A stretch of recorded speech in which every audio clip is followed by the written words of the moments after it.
Right. Well, what comes to me to share today is just some appreciation for I guess you could say, the Dharma aspects of this recent crisis that I've been through.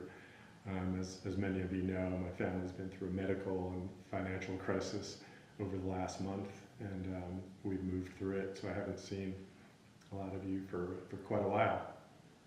It's so great to be back with you in practice, and just some dimensions of our practice have become very vivid for me through the course of this time frame for me, this gateway, threshold, koan that I've been facing and my family has been facing. So I thought I would share some appreciations on that. The first one is, boy, I see why monks of old were not householders.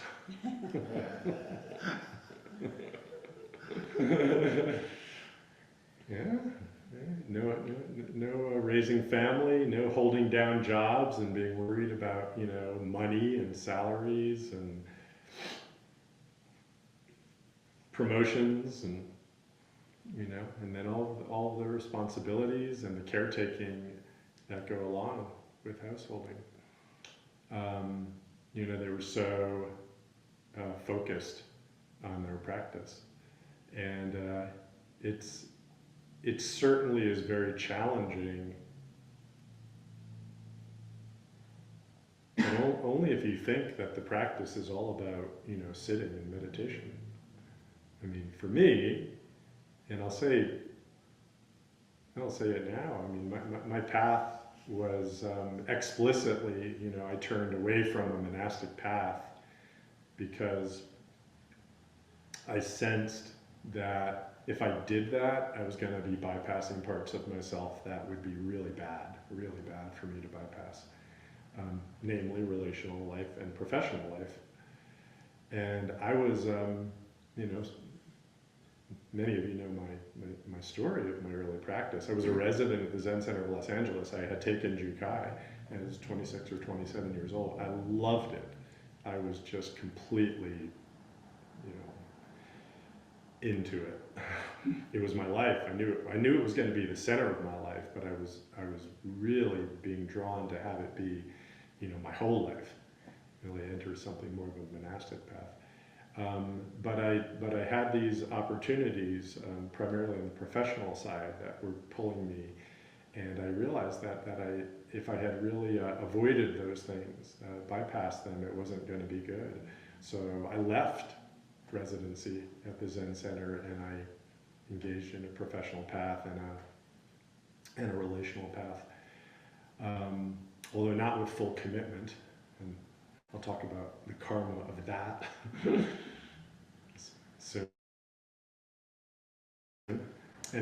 so I embraced the side of things and the professional side of things, which weren't part of the traditional path, and I'm so glad I did.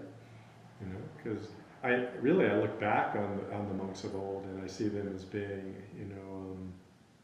not whole in some ways. So certainly not whole in the way that I want to be whole, and that I suspect all of you want to be whole too. So I say that with some cheekiness, like I see why they avoided it, but also, I'm very embracing of having embraced, these aspects. It's so, for something like this to emerge, it's so clarifying, right? It's just, well, what is needed is so obvious. I mean, some of you are facing, very critical, say, medical conditions or family situations, that are similar. That's like, what is needed is just very clear, right? So the koan is, in a sense, very easy to penetrate. What's needed here? Well, when you bring your heart to it and you see, then you just act on that, and the bodhisattva activity becomes quite clear what's needed. in the situation. So there's a great gift in that. And one of the things that I've learned from this is to, well, there's always something needing, what's the most important thing, I guess. It's not like everything is redlining all the time. That's not what I'm saying. But, have a proper proportion and really see what's really needed here. And if something isn't really needed, well, maybe you can find something that's really needed, because there's so much need out there in the world. Yeah, but the family certainly is a rich field of caretaking and bodhisattva activity. Sangha is the next thing that I'm really appreciative of.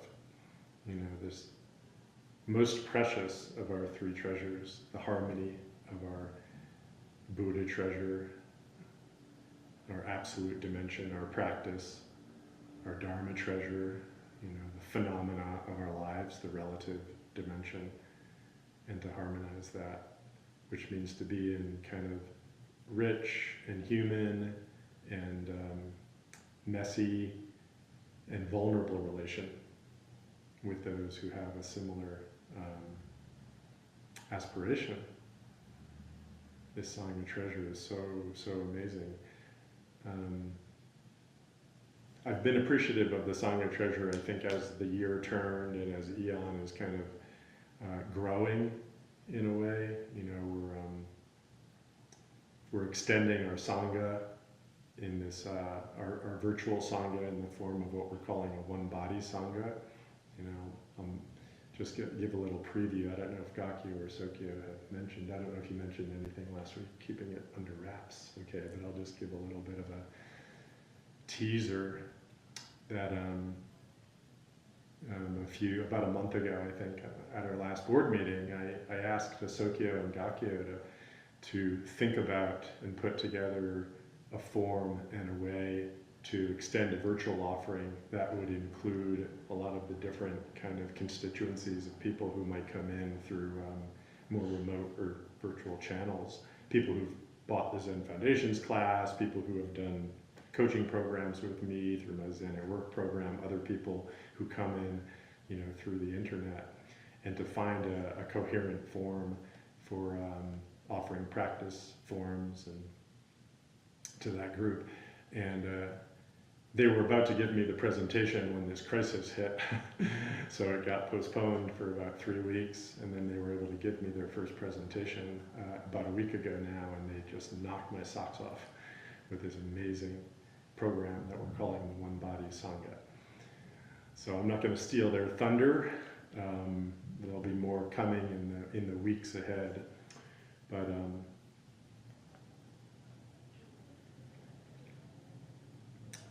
the power of Sangha is so real and so important right now in these times, and I feel it happening here with Eon. I know it's happening, and it was so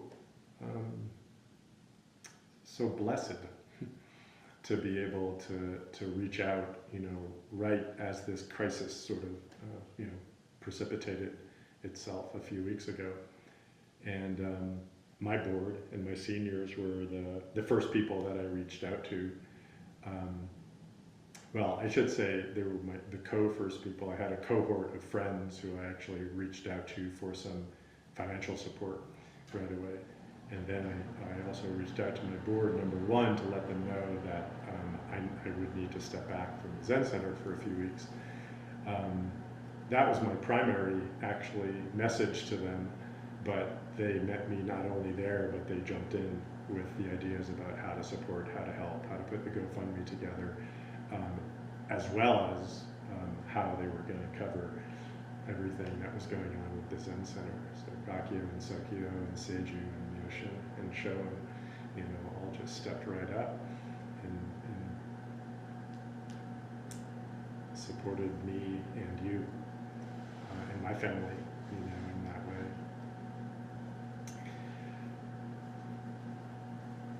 So this is, yeah, just lovely, just lovely. And it's what Sangha is all about, and what I want it to be more and more about in terms of our Sangha, serving each other in that way. So much gratitude. Yeah, generosity, I think, is the next thing that comes to me. This Dana Paramita. It's the first of the Bodhisattva virtues, right? And when we say it includes all of them, it's the most important, you could say, or the one that's most inclusive. And I've come to see that in this last month.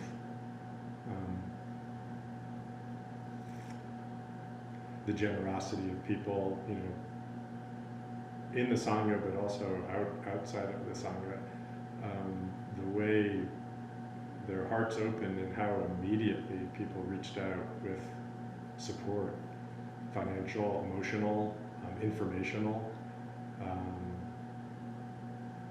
It was just amazing, and I'm mindful that it took me and Miyoku, we had to get over a hump of asking for help. It wasn't easy, for us to do that, but the extremity of the situation was so dire, being a life or death matter for a family member, was put all of that ego stuff, yeah, aside. And so I'm just like gobsmacked at how immediately the request was met with open hearts. It's like there was no time. It almost seems like there was no time between the request and meeting the request. It's just, I know obviously in linear time there was time, but it feels like once the request happened, like something shifted in the universe, and then the floodgates opened for all of this support that came in. That sounds weird, but I don't know, maybe that's resonating in some way.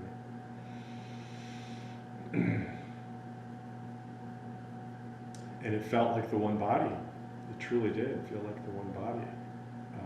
The generosity that came, so the exchange just felt so incredibly natural, heart to heart. I'm just incredibly grateful and incredibly appreciative of this true nature of what the Sangha is, this real true organism. I know that I've lost any kind of personal agendas in this, and I've heard from others who've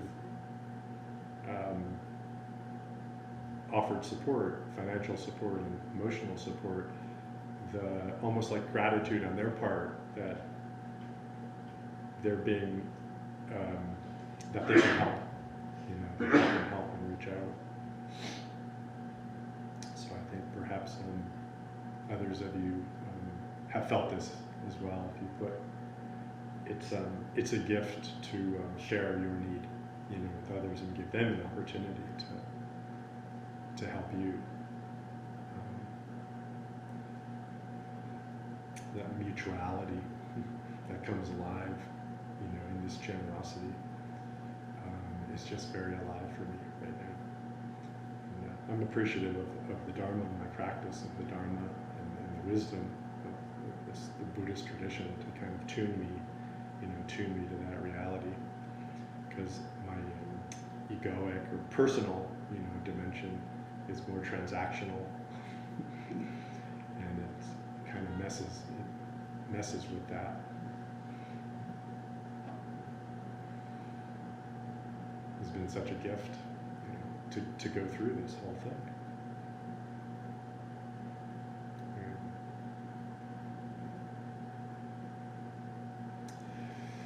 There's such a strong karmic dimension to this for me that I want to share.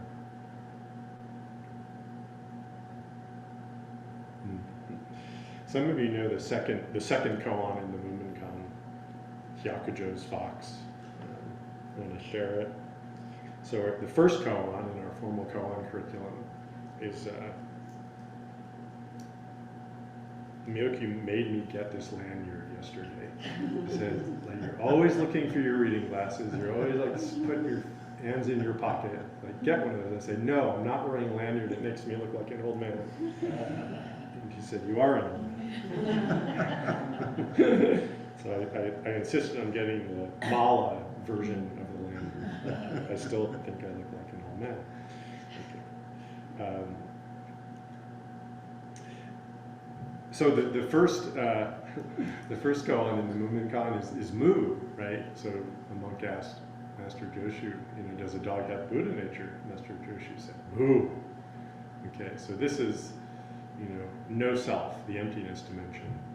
Okay, no having, no I to have Buddha nature, no Buddha nature to have. All right. So you could say it's the absolute dimension, the emptiness dimension. Now the next koan, the second koan, is the relative dimension. Okay? An old man would always come to hear Master Baijiang's, these are the Chinese names, Master Baijiang's Dharma discourses. One day he confessed to the master that when a student asked him, does an enlightened person fall into cause and effect? He said, no, such a person does not. And because of this, he became a wild fox for 500 lifetimes. He then asked, please say a turning word for me, free me of this wild fox body. And Baijiang, Hyakujo, said, don't ignore cause and effect. Freed from his fox body, the old man asked Hyakujo to bury the fox body as he would a deceased monastic. Then goes on, and Hyakujo leads all of his monks out to the field where he's been told, and he digs up, out of a cave, he digs up the corpse of a fox and he buries it. And he gives it a monk's burial, actually fully releasing him. Right. So this is, I know Gakyo knows what I'm looking at here, which is Daido Roshi put together a series of these cards with artworks around each koan. And this is the one for Hyakujo's fox. You can look at it afterwards. But speaking of gratitude, Gakyo gave me the box of these, which I took this from many years ago. So I appreciate that. Shishin Roshi would tell a story about doing a session down in Mexico that he did with Mazumi Roshi. He was a senior student, or perhaps he was transmitted at the time. And I think he was transmitted actually, and he was helping him to do a session down in Mexico. And they were at a student had offered their house as the place for the session. And they went down, but it wasn't a retreat center, it was a house on a residential street. And the first day, I believe, of the session, a dog was hit by a car. The neighbor's dog was hit by a car. And Mazumi Roshi, and killed. And Mazumi Roshi found out that this had happened, and he insisted on doing a burial for the dog. And some people asked why, and he said, well, we're responsible for that dog's death. Because we've come in with all of these people into this residential neighborhood that wasn't used to all these cars being here, and it scrambled the dog and agitated them, and the dog ran out and killed it. I mean, Mazumi was clear. And took responsibility for it and insisted on having a full burial for the dog with full service around it. I was reminded of that when I went back to this koan, taking responsibility. Yeah. In this koan, when the monk earlier. He was actually in a fox body for 500 lifetimes, so I don't know how long a fox lives, but it's a long time. He was the master at that monastery, and the student asked him, "Does an enlightened person is an enlightened person bound by cause and effect?" And he said, no, he's not. Right? He's not bound by cause and effect. And for this, he was allegedly, subject to the life, living the life of the fox. The turning word from Hyakujo is we can't ignore cause and effect. Okay, so notice he doesn't say he is bound by cause and effect. He says he's neither bound nor not bound. Okay, so there's a deep level of understanding of this koan where we can understand that, well, there's no one to transcend, there's no one to be bound.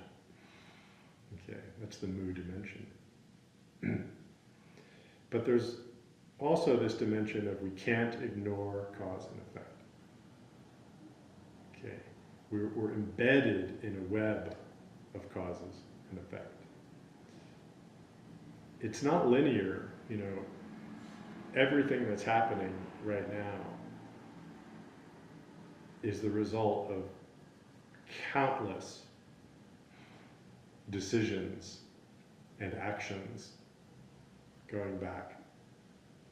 I mean, even going back, 1 minute, and then going back an hour, and then going back a day, a week, a year, going back 70 years or whenever this building was built. Decisions made and actions made back then have all contributed to this moment and everything that is happening here in this moment. So the rational mind can't, isolate a linear path of cause and effect. It almost does a violence to the tapestry of reality to insist upon that as somehow the explanatory or singular truth of a given manifestation, given arising, a given condition. Yeah.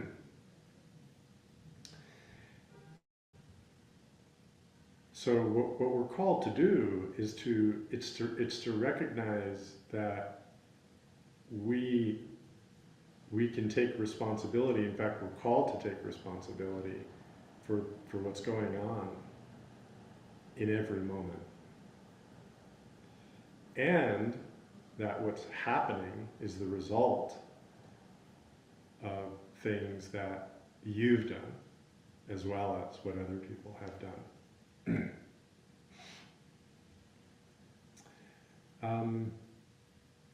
I find when I look at my life that the things that I avoid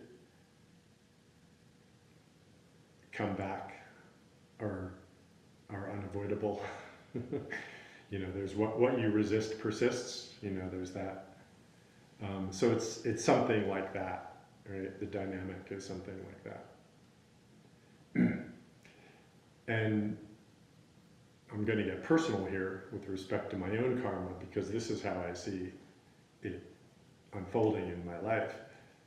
Earlier in my life, I avoided family responsibility.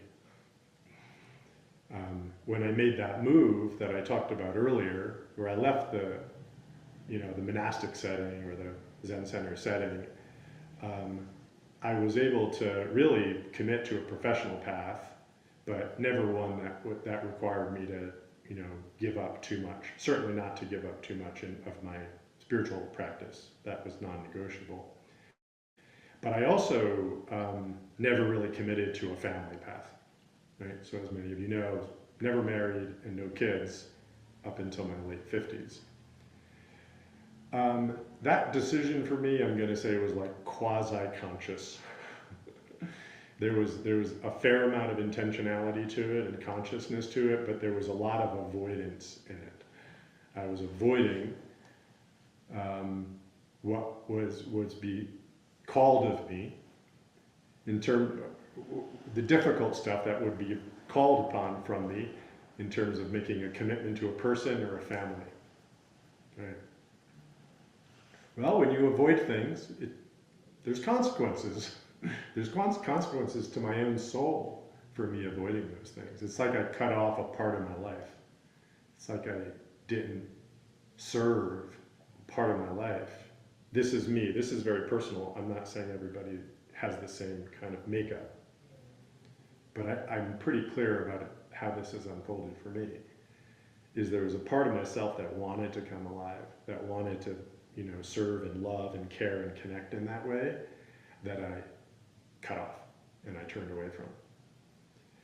And I feel fortunate that I lived long enough to be presented with an opportunity when I thought I would be unmarried and without kids for, the rest of my life probably, to meet someone who I wanted to join in marriage, and she brought 5 kids along with her.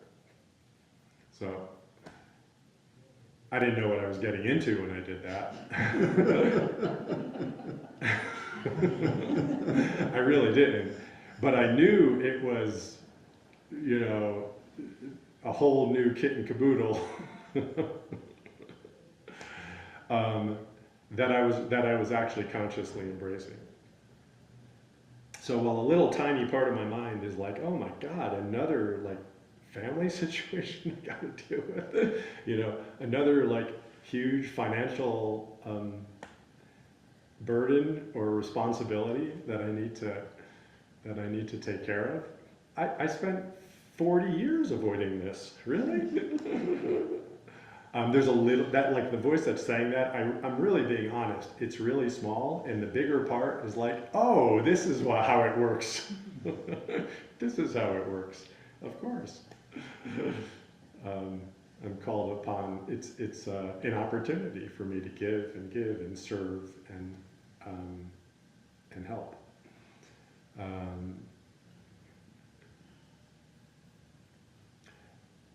I really think karma works this way. I think it does, and I really welcome the framework of the Dharma and then my own practice.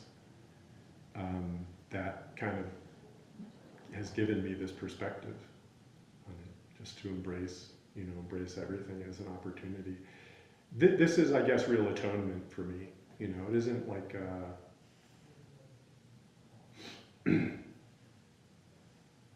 making up for something that I'm guilty for. It's too isolated an understanding. It's too individualistic an understanding. It's deeper and more expansive and more complex, I think, than that. It's that, something that I've avoided, has come back with an opportunity, for me to embrace it and then to atone and to become one with what I avoided. Yeah. So every challenge in your life is a koan. It's an opportunity for you to enter into and embrace as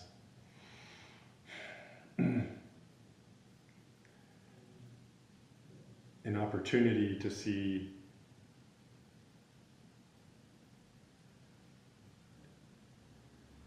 how this reveals your true nature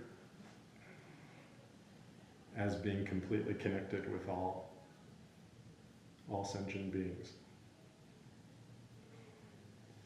If you insist upon your own individuality and your own independence, actually, separateness from all beings, then you'll suffer to be in relation in that way. It's always it's a transactional and a protective stance against reality. But if you have to actually be atoned with, which you can say take full responsibility for everything that's going on in your life, then you realize that you're not this isolated individual. You're actually much bigger than that. And that becomes apparent very quickly when you meet it. Karma. Yeah, karma's a great gift, actually. Yeah, working with your karma. Yeah, this monk who's like, oh, the enlightened being is beyond cause and effect, right? I mean, we can go there. We actually can go there. There's spiritual teachers who go there and they hang out there, and they said that that's what it's all about, right? To be beyond cause and effect. And what happens then? They take no responsibility and they become spiritual bypassing, and they abuse. You know, they abuse people. They abuse their students. They go on power trips. That's called halfway up the mountain. Okay? Just to hang out in that area. You know? No, always. Every sort of level of realization that you have, every layer of your own individuality that you lose as part of this practice, and it will happen that way. There'll be layer after layer of your own small self that you kind of peel away. Your individuality will get more porous. Okay, with every kind of step and stage in that process, you will feel more liberated. You will feel more free, but you also have the opportunity to be more responsive and more connected with other people. And there will be the temptation to go back and to just abide in that transparency and that openness and that, you know, that freedom that you feel in that openness. But always at every stage, I just encourage you to again and again step forth and take care of what needs taking care of. Don't space out. Don't bliss out. Every day, take care of what needs taking care of. I mean, I'm talking to people who have been practicing for a long time, and I can see you working in this way, and I'm very grateful for the practice of all of you who are actually working in this way. So I don't mean to lecture you on this. I guess I'm just being appreciative of, you know, how this works.